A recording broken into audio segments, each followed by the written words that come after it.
I am really delighted to welcome everybody today. People are joining us from around the world, from different time zones.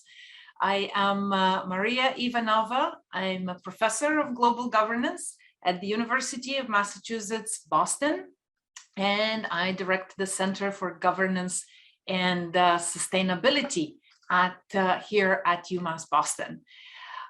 We have started a year-long celebration of UNEP's 50th anniversary that started indeed in May of 2021 with a first inaugural dialogue with UNEP's current executive director, Inger Andersen. And then in June, we talked with Achim Steiner, the current administrator of the UN Development Program, and a previous executive director of UNEP, with whom our speakers today worked and moved forward the environmental agenda. So this series of dialogues that commemorates this rather important anniversary, 50 years, is something we began here at the center as a year-long celebration. Started in May. We continue every month. And I'd like to point out that this is all organized by graduate students. I'm very grateful to our team. For this event, it was Leah, Jadine, and Meg who put this all together. Jadine and Meg will be with us today, monitoring the chat, engaging with you in the chat, and engaging on Twitter. So we are encouraging you to engage as you see on social media.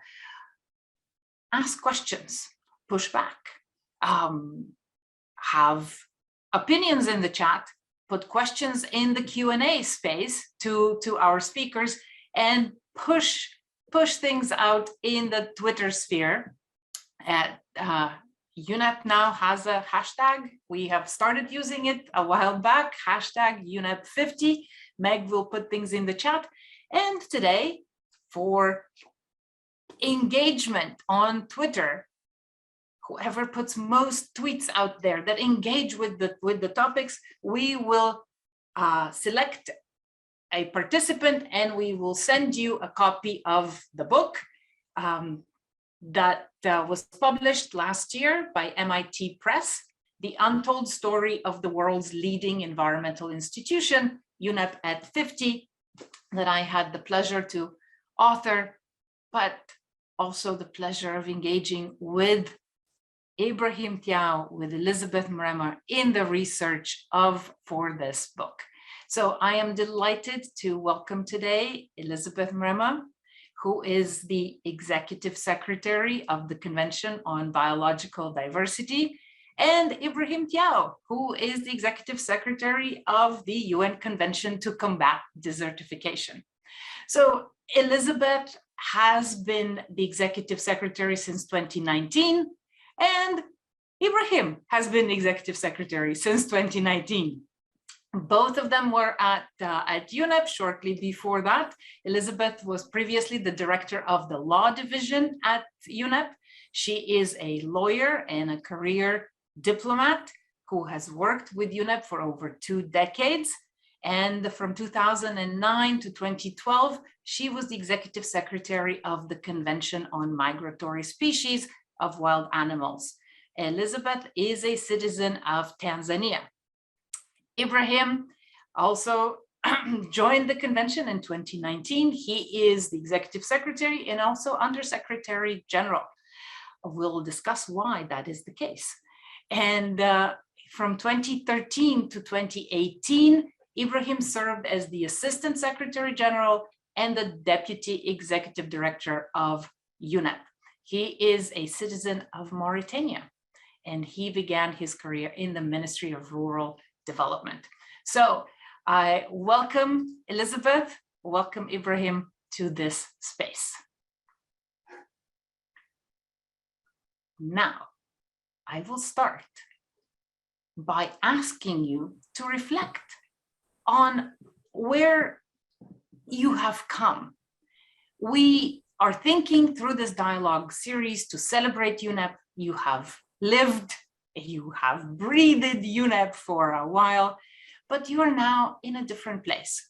So would love to share, please share with us briefly, how did you get to where you are today? Elizabeth. Thank you, Maria. But if I begin to respond to that answer, I will need to write another book. But just in short, actually, I joined UNEP in the context of the, I will say, law of the sea. The time I joined UNEP, environmental law, so to speak, was not so much an issue, a subject matter. But at the time, and I'm referring to late 80s, early 90s, the issue of environment more so was in the context of the law of the sea. So I did my master's on the law of the sea, and particularly looking at part 12 of the Law of the Sea Convention, which deals with marine environment.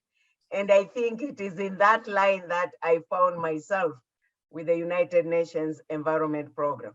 But being a lawyer, you fit anywhere. And I could say over the last 20 years, I become more of an environmental lawyer than an international lawyer I thought I was before I joined UNEP. And then, of course, over the years, I changed to different portfolio within the organization. Of course, we are with Ibrahim now, much as I was the director of the law division. But before then, Ibrahim was my boss, first as a division director, before he became the deputy executive director. So I've had the pleasure of following his footsteps, and probably what I'm doing today, if they are good or bad, good, credit to Ibrahim, bad, then a mess to myself. Thank you, Elizabeth. Ibrahim.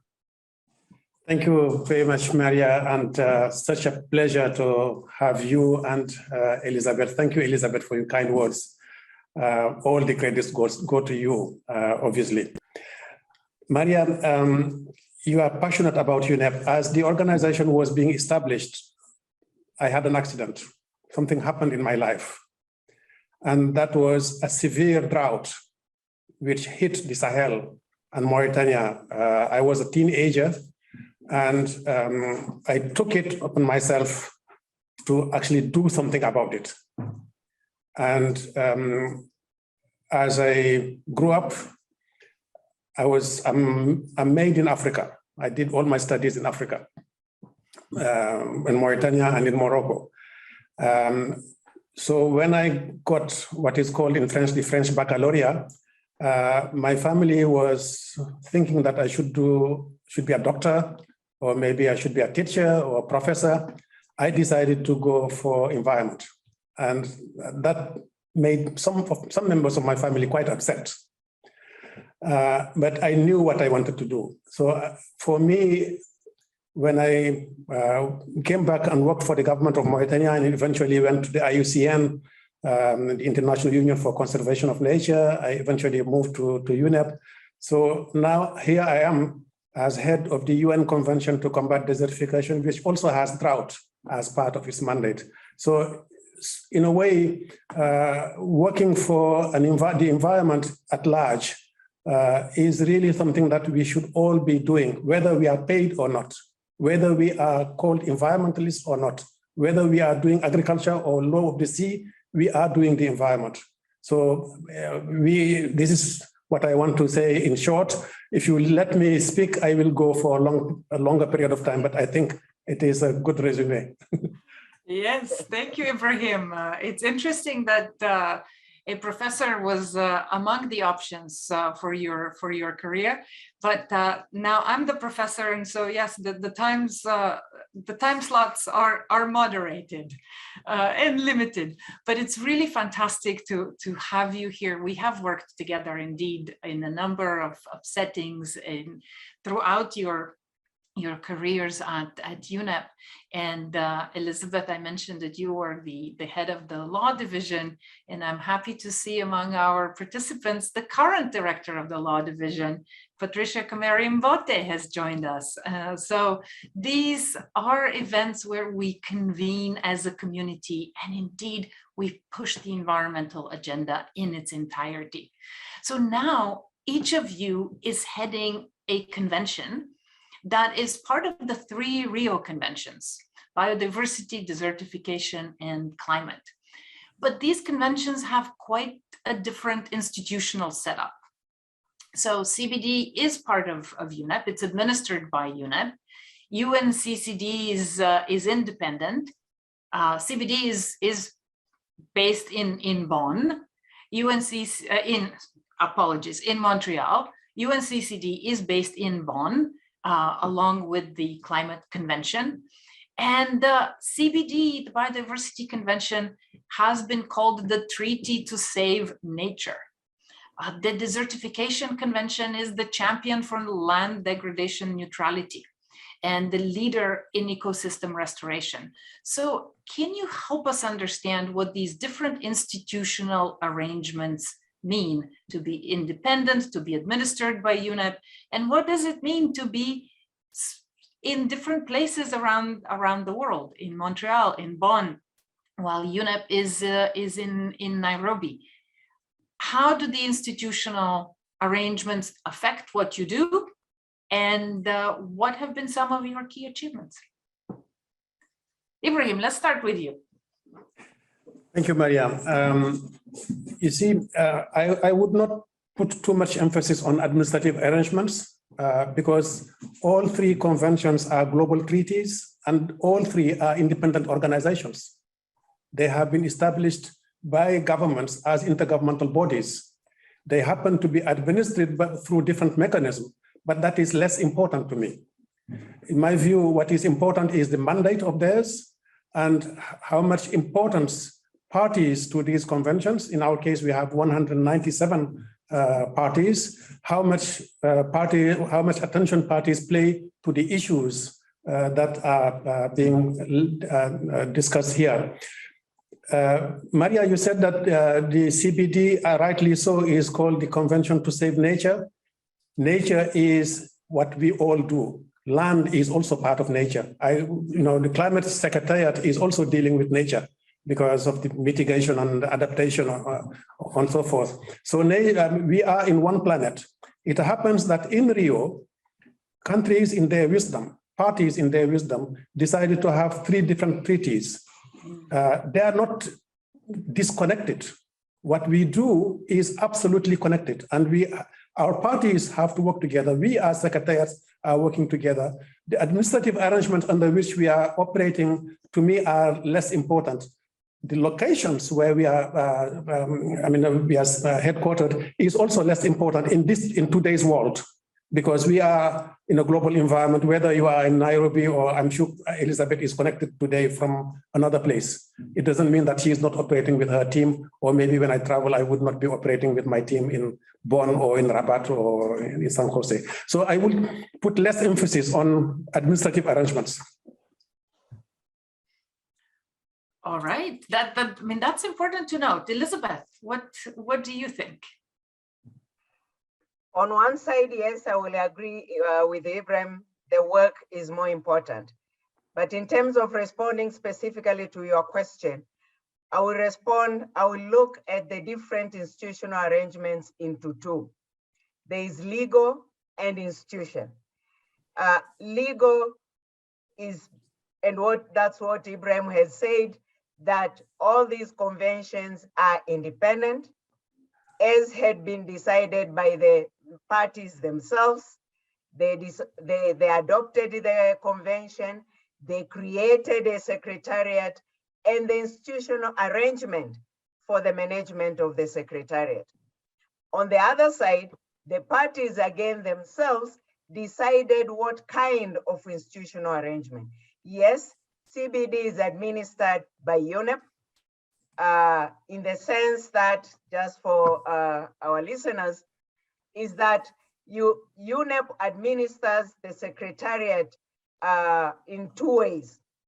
One, you have the Executive Director of UNEP being accountable to the CBD parties on administrative matters. And administrative matters include administration, finance, procurement, all these administrative matters, and is responsible. So I'm hired by UNEP, and all the secretariat staff are hired by UNEP.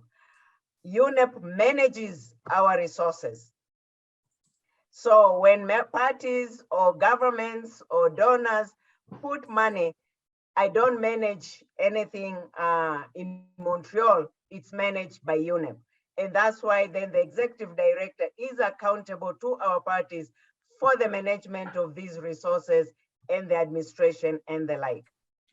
And I, as the executive secretary, I'm accountable to my parties on the substantive functions of the work of the secretariat, namely the implementation of the program of work, which is approved by the parties themselves. For the administrative functions which UNEP carries on behalf of the parties for the secretariat, the parties, all the contributions are charged 13% for that administration. However, in the recent years, probably now it's not recent, but over the years, that part of the 13% has also been coming back to the secretariat. So UNEP retains 1/3 of the 13% for those administrative functions, and the secretariat then receives 2/3 of that for the administrative, mostly, functions of the secretariat. So what you will find at the secretariat, basically 99% or 98% of the administration division is supported from these 2/3 of the 13%. We call it program support cost, or OTA. So that's the administration aspect. But when it comes to the program of work, fully independent, and I'm accountable to the parties to report what we have done with the program as they have approved. And of course, yes, also how the funds have been spent and managed, although then UNEP report is accountable for that. So in few words, that's what I can say. No, thank you. Thank you, Elizabeth. And probably just an additional point on that is that to clarify these functions, over the years, UNEP Executive Director has also entered into specific legal arrangements or memorandums of understanding with the parties, either through the governing body, in our case, the president, the chair of the bureau, basically to clarify what are the responsibilities of UNEP on those issues of financial management, human resources, audits, investigation matters, and the like, and what are the responsibilities of the executive secretary in the for the implementation of the program of work. So again, there are those arrangements. In addition, the executive director has also given me delegation of authority to be able to fulfill my functions so that I don't go back to her for each and every. So I have that delegation, which includes recruitment, which includes expenditures and the like.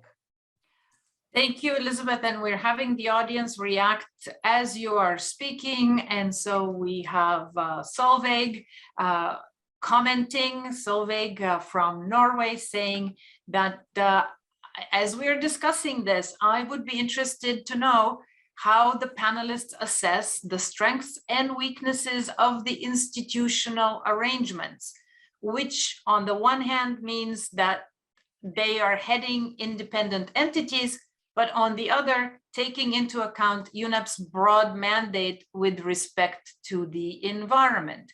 So there is this discussion in the academic literature, indeed, and I know in the policy circles, what are the options? Should we, as we create new conventions, should they be independent, or should they be within UNEP's purview as part of this administration? So we're getting reaction from the audience, Solveig's question.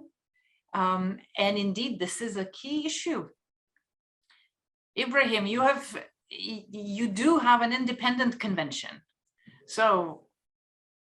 Okay, maybe before I respond to the question from Solveig, just to say that some of the issues that Elizabeth mentioned, services that are provided to the CBD by UNEP, we also have similar arrangements with the UN office in Geneva, like payroll and, when we go to COP, some security issues and documentation and so forth. So we do have services provided by different entities in the United Nations, and we pay for these services.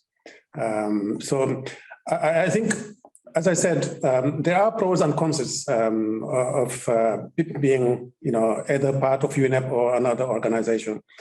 I find it, when I moved to the UNCCD, I found it quite interesting that a number of issues can be dealt with by the UNCCD itself without necessarily going to the large bureaucracy of the UN system, not only UNEP, but also UNON in Nairobi, because what maybe listeners could also appreciate is that UNEP itself has its administrative services provided by UNON. So I don't envy Elizabeth Mrema at all.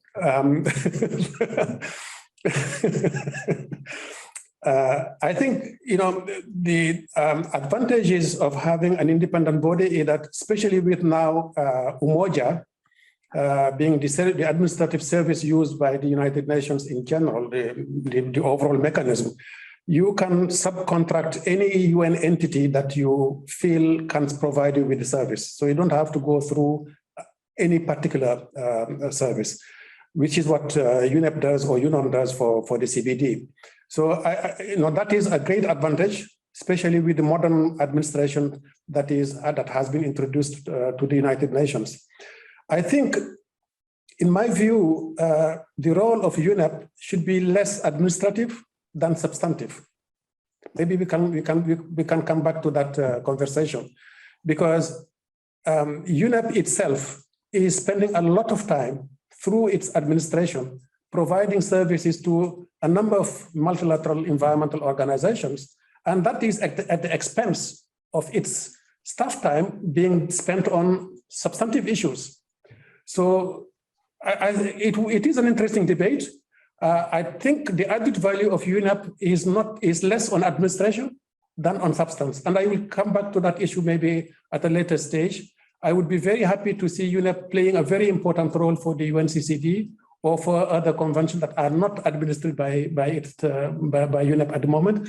I see the role of UNEA as being an umbrella. So I see more the governance part than the services that are provided, because it's a burden to UNEP. As I speak as former UNEP staff member and a former deputy executive director, and I was overseeing. I was the first reporting officer of 15 heads of MEAs, in addition to the division director. It's a burden to the organization. Whether it is UNEP can provide another service to these conventions, yes. Whether the administrative part is more important than the substantive part, no.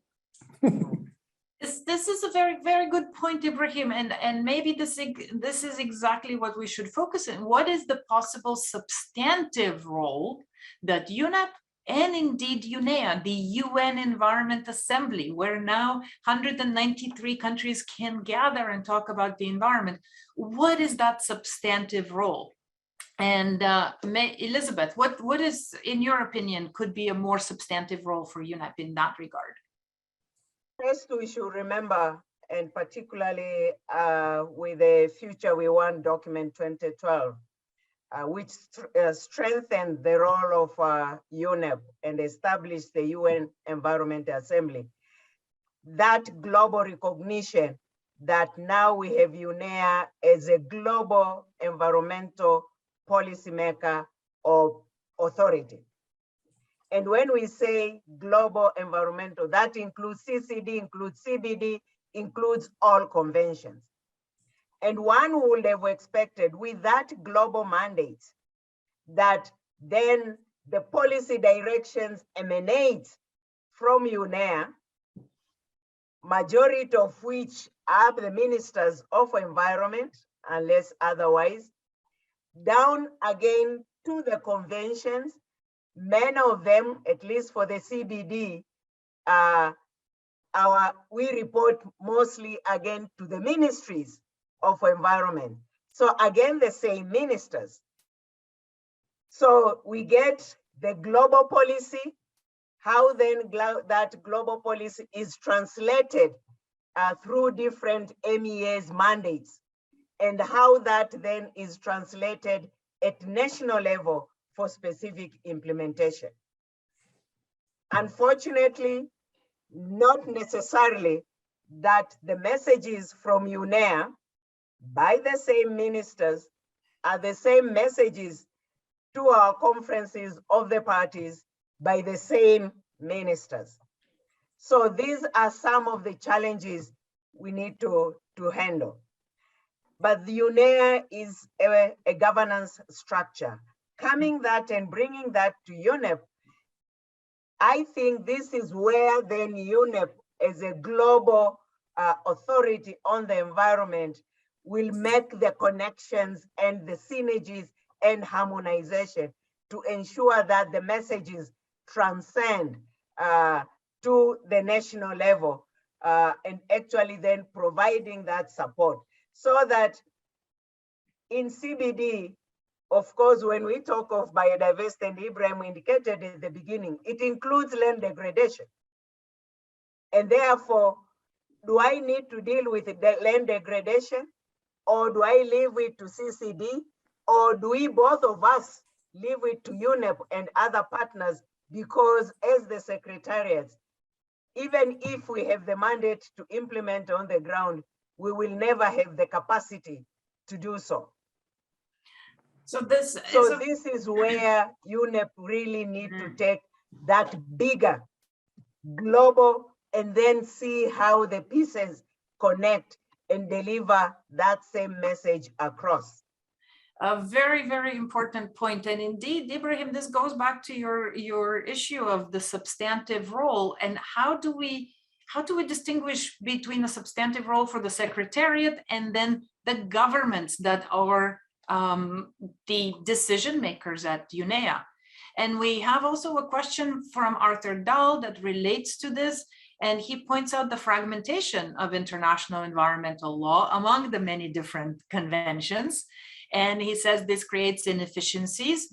And what are the chances of some consolidation? And so when we're talking about this consolidation, what is the role of UNEPs? What is the role of UNEA? What is the role of the secretariats and the member states? Ibrahim. I think the world has a wonderful opportunity now with UNEA. I don't think it is fully exploited as of yet. UNEA was still new, but now it has matured, and it is further maturing. We are now thinking about UNEP at 50 or UNEP at 100 or UNEP at 75. I think we have reached a point where we need to really see what we can do to consolidate, to make UNEP the consolidator, UNEA, not UNEP, UNEA as a body, as a governance body, to help consolidate all of these issues. Let me explain what I mean by this. UNEA is the only other assembly in the United Nations with UNGA, the United Nations General Assembly. It's a global body. The environment has been growing in people's interest. You read surveys, and whether it is climate change or biodiversity or land or pollution, people are really concerned about their future, about their environment. And yet the only global body that is overseeing all of this is UNEA. Okay? The problem, I think, is that UNEA is under the purview of ministers of environment and only under the ministers of environment.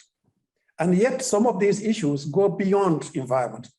So my proposal is to have a UNEA at the ministerial level, maybe UNEA 6, UNEA 7 to be at the ministerial level, and then UNEA 8 at the 6th year, 6 years later, they should have a UNEA at the heads of states level in New York.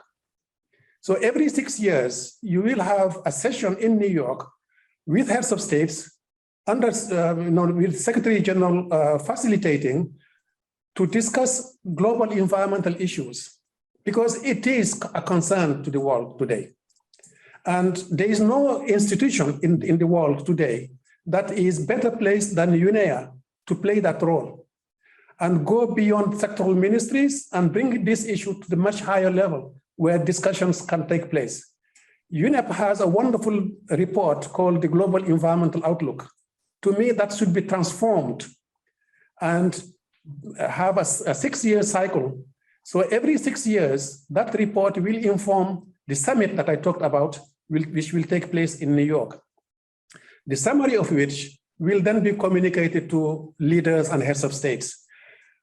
The way that can be done is for this new global report, which we can call anything like the State of the World report or the State of the Planet report or whatever, but it will be a meta-analysis, a meta-assessment from IPCC, from IPBS, from the Global Biodiversity Outlook, the Global Land Outlook. There are so many sectoral reports that are all very important. So this UNEP report will be collecting information from different assessments. It will be a meta-assessment that will then inform decision makers in New York. They will probably come up with a summary or whatever, and that should be transformed into resolutions from the General Assembly, so that the heads of state summit will maybe provide some guidance that then will be translated into resolutions of the General Assembly that concerns everybody.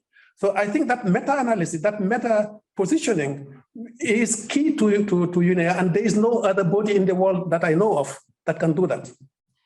That is exactly right. That is exactly right, Ibrahim. There is no other body in the world with the mandate and indeed with the capacity to see the 3,000 piece puzzle from 30,000 feet up. And our last speaker in this series was John Scanlon, with whom you've worked closely, who also used to be the Secretary General of the Convention on International Trade in Endangered Species. And Ibrahim, this is what also John said. We need a State of the Planet report that UNEP produces every 5 years, and that this is the authoritative report on environment. And I would say we need an app for that. We should end with the 3,000 page reports, and we should have these in a much more dynamic interface where a minister can reach out and check what is the state of the planet. And maybe, yes, it's every 5 years, but it should also be every month and every time that there is a change in the environment. I'd also like to bring in a question from Sonia Pena in our audience, who is asking about your views to strengthen the so-called Synergies agenda through the Rio Conventions and the biodiversity-related conventions in practical and in concrete terms rather than theoretically. So what can be done at the national level? Sonia is asking. Elizabeth.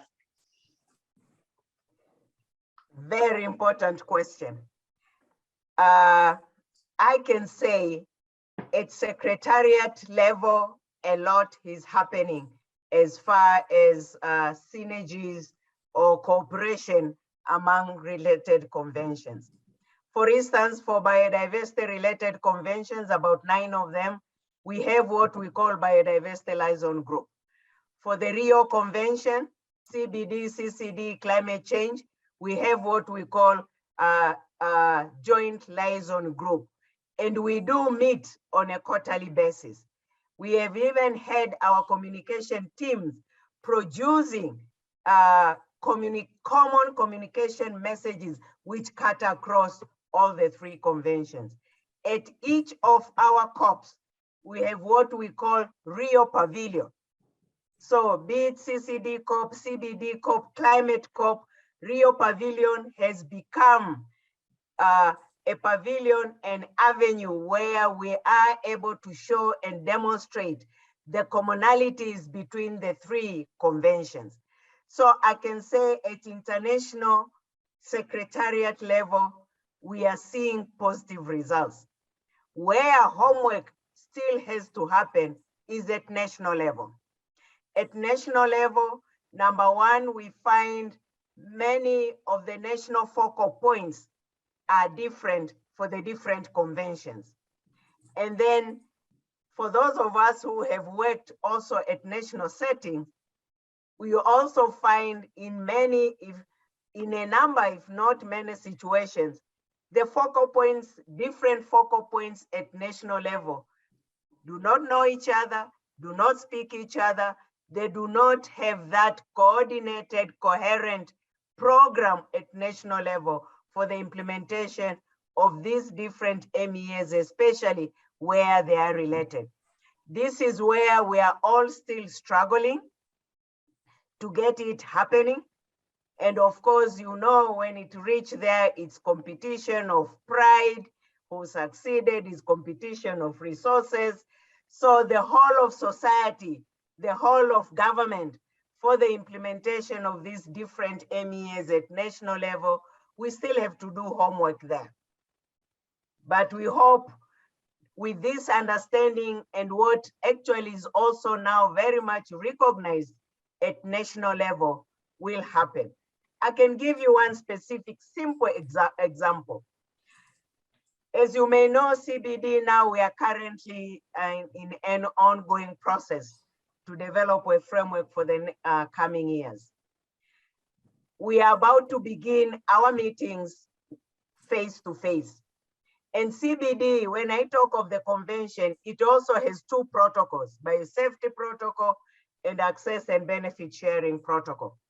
Ideally, when we meet, we need to have minimum of three experts or delegates from a country.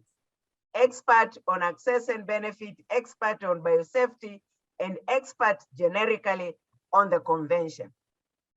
This seems to happen for countries or parties which are able to fund themselves the three. When it comes to us funding the parties, we can only fund one or two depending on how we've succeeded to raise the resources.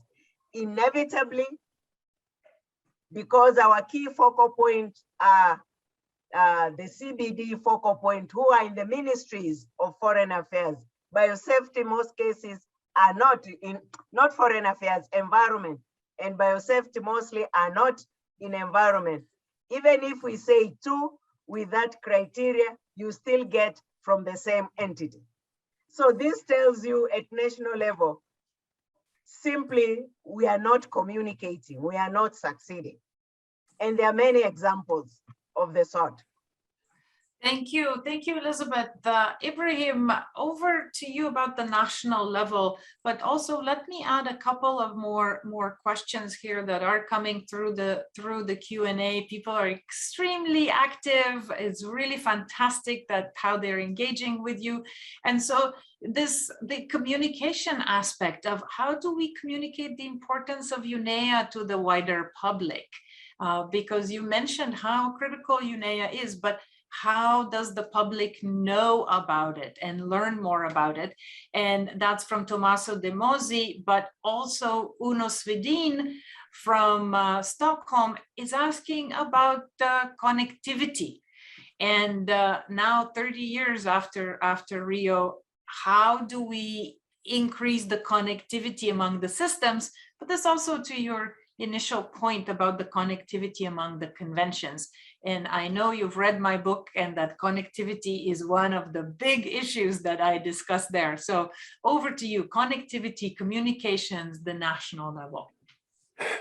Thank you. I'll go quickly on these issues. At the national level, I think I was a civil servant in my country, and I know how difficult it is to coordinate amongst ministries.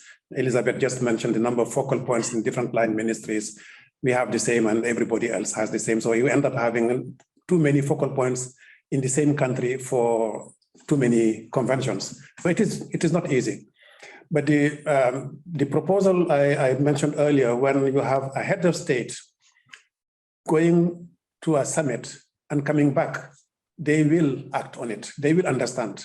And the prime minister will certainly take action. And then it will be easier to ensure the synergy that we are talking about. It is not a technical issue. Synergy is not a buzzword. It is about how you reconcile biodiversity and agriculture, how you reconcile water quality with air quality. How do you reconcile fashion with land conservation? Because cotton is coming from land. So it is, how do you reconcile exportation of commodities with sustainable land management? It's a very complex. It's not something that you can just resolve within one minute. So it is a whole of government, as Elizabeth said. But that will only happen if you have the top leadership of the country understand what you mean by that. Otherwise, they will not understand.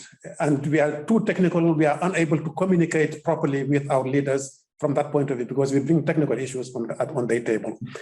The connectivity that you are talking about is also the same. When leaders understand, when I visit some of the countries, my first question to any leader I meet with is to say, do you connect land with the clothes that you wear?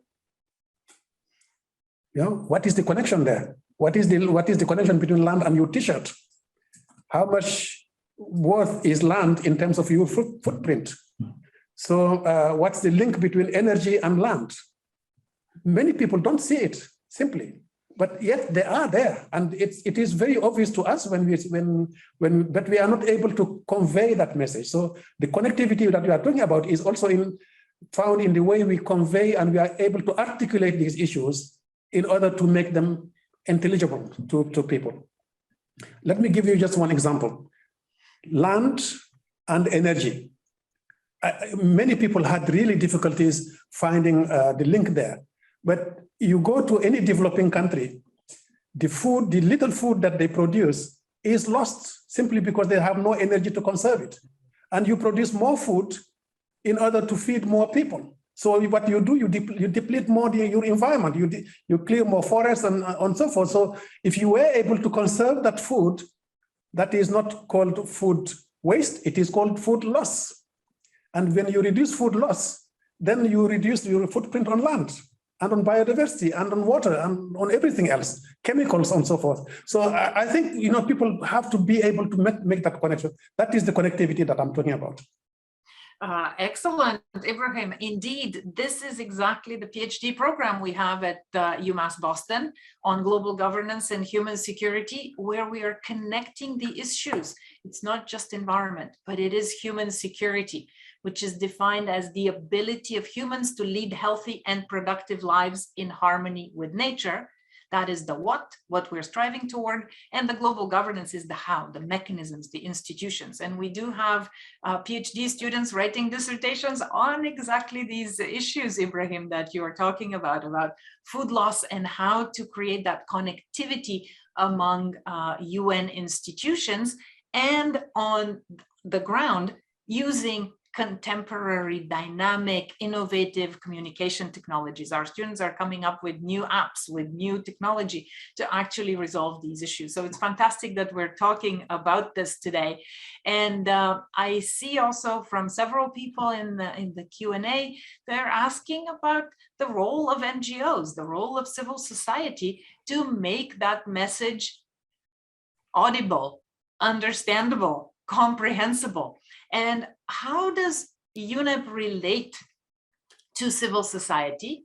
But then how do your conventions use the power of the non-governmental sector and indeed the power of academia? How does UNEP use it? How should it? And how do you use it in your new leadership roles? Elizabeth. I will talk about UNEP in a nutshell now that I'm out of date with recent activities. But I know UNEP has a fully fledged program on major groups and stakeholders, which is also very active in preparing its messages to UNEA. And I think, is it next week? They will have their own fully 2-3 day session before UNEA, and this happens before every UNEA, and even then before governing council at the time before UNEA. And that program also is not just the meetings, but of course there is a full program with the staffing within UNEP, unless that has changed in the last 2 years. Coming to CBD, and I will give a specific example. I was referring to the negotiations going on for a new global biodiversity framework, which basically builds upon the lessons learned from the previous strategic plan and the Aichi targets. And one big lesson learned was that first, the strategic plan, when it was developed, stakeholders' engagement was very weak. And it was assumed that its implementation was the responsibility of governments or parties. While we know very well it is impossible for governments alone to deal with issues which cut across and which needs the engagement of all stakeholders, considering they are the ones implementing on the ground.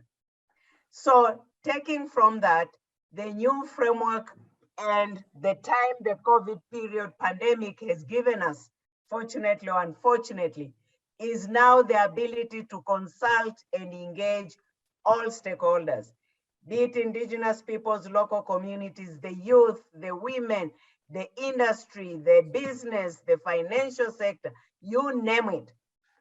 All have been consulted and virtually all can see themselves in the current draft as it stands. Whether it will remain as negotiation proceeds, I think it's neither here or there, but their contribution into that process has been recognized and is in the framework. Within the Secretariat, we have a fully fledged program for indigenous peoples and local communities, the youth, and gender. These are 3 separate programs with separate funding and even a specific trust fund to support the engagement of indigenous peoples and local communities to our processes. So the engagement has been strengthened and will continue to be strengthened. And I think we all recognize there can be no, we cannot solve issues of biodiversity loss, land degradation without the civil society, without the local communities, without the youth and all these other stakeholders.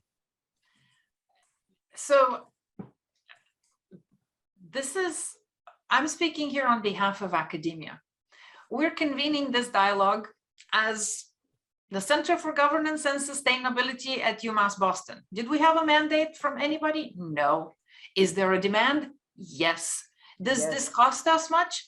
Not really. I mean, yes, my time, our team's time, the university subscription to Zoom, but we're reaching out, we're engaging.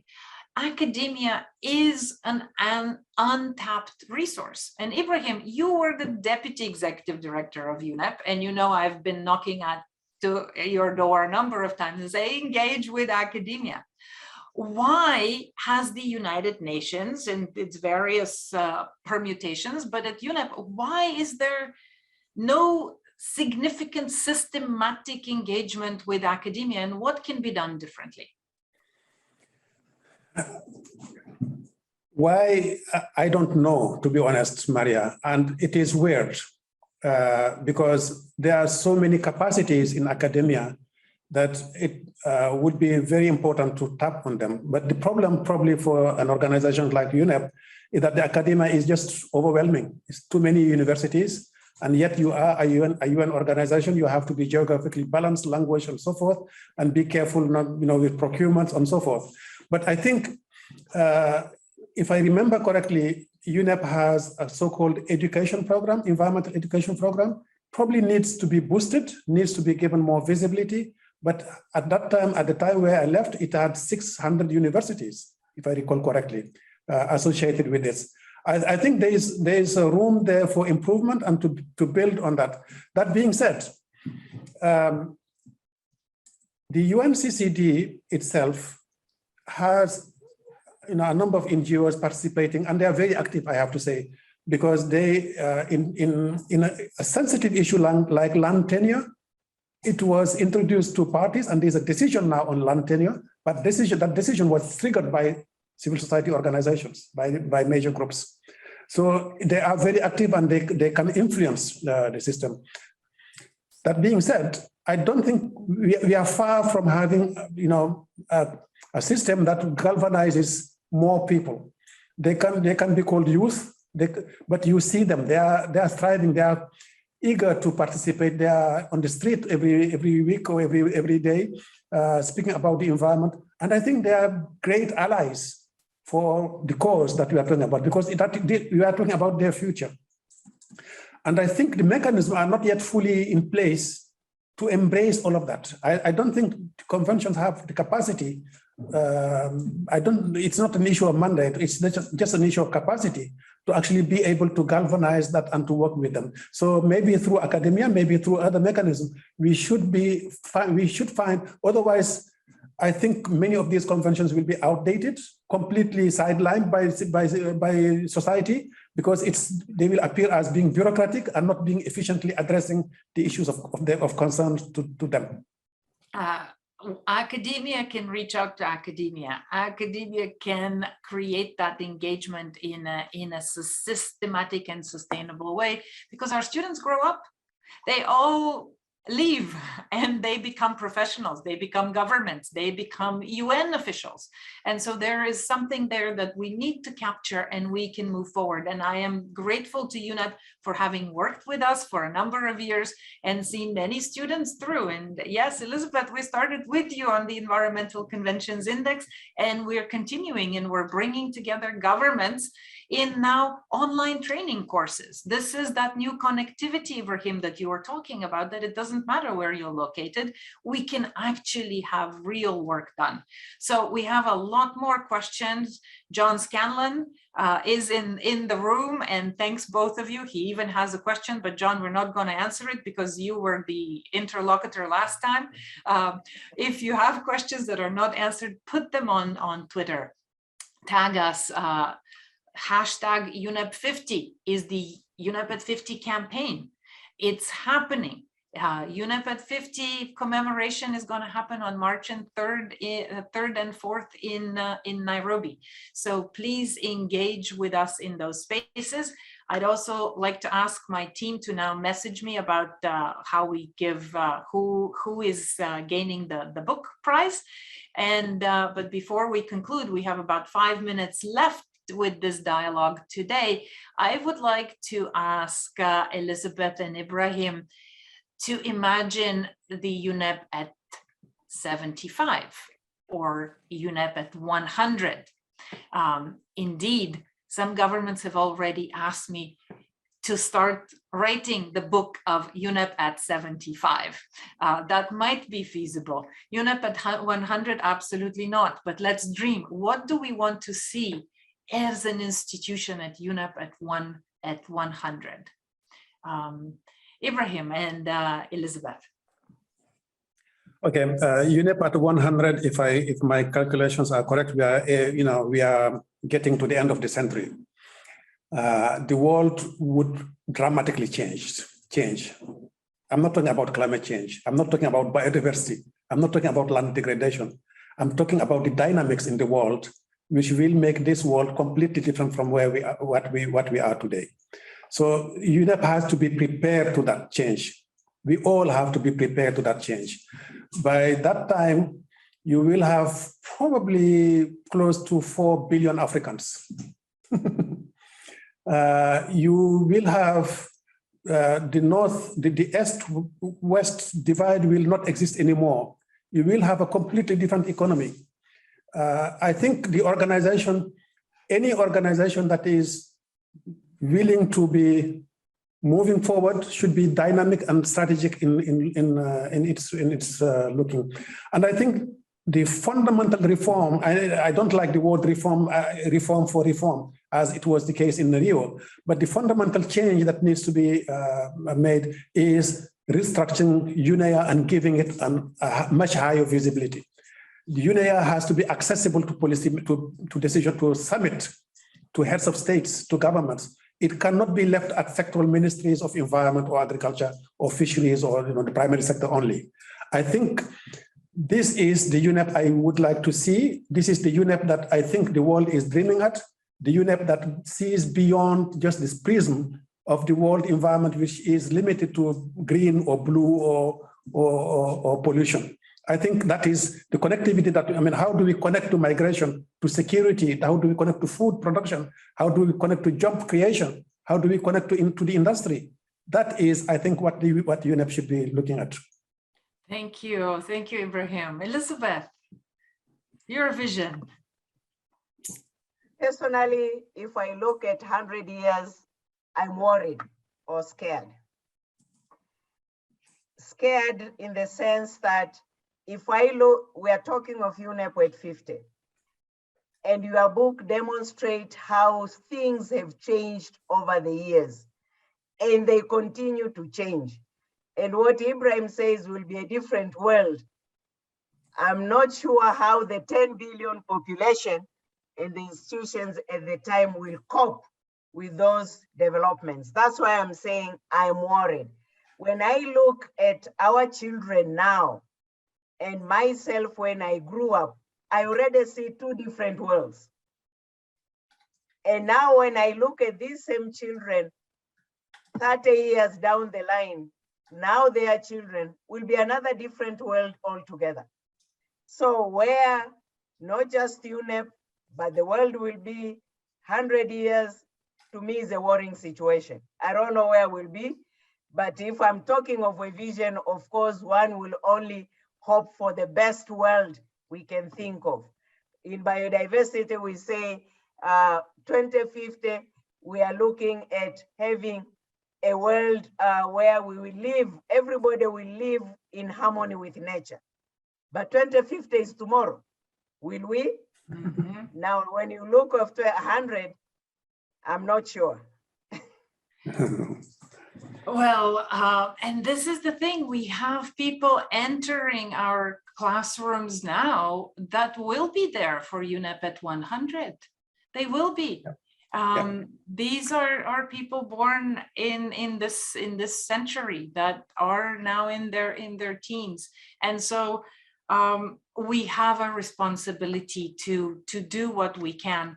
And I am grateful to both of you for doing what everything that you can in the various positions that you have taken. I would like, before we conclude today, I would like to announce the winner of the book for most engagement on Twitter is Laurent Dureux. Laurent, you will receive a text or tweet or email from our team to ask for your address, and we will send you a copy of the book of UNEP at 50, and let's start writing the UNEP at 75 with all of us here. And Ibrahim, Ibrahim, thank you. Yes, and Elizabeth, you're getting one in the mail too. This is great. It's a fantastic book. Congratulations, Maria. And I would encourage everybody to get a copy, to buy it. Yeah. Thank you. Thank you. Indeed, I have learned so much about UNEP from you, researching, talking with you, and this was a challenge to communicate it. Indeed, as you said, Ibrahim, making UNEA accessible. We're making the UNEP story accessible to the world. And I was delighted to see that in our Zoom room was Crystal MacDonald, the wife of the late Ambassador John MacDonald, who wrote the foreword to the book, who was there in 2009 when we gathered the 5 UNEP executive directors at the time, Morris Strong, Mustafa Toba, Elizabeth Daudzo, Klaus Topfer, and Achim Steiner. They all gathered in 2009 in Lyon, Switzerland, and some of them are gone.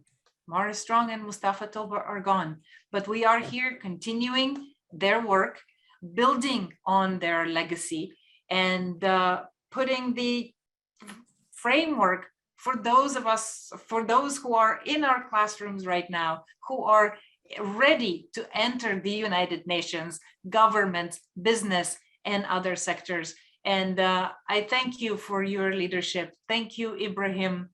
Thank you, Elizabeth. It's been an honor, a pleasure, and an inspiration to work with you. Our next dialogue, or our next, let's say, tuning in will be from Nairobi, from the UNEP at 50 commemoration.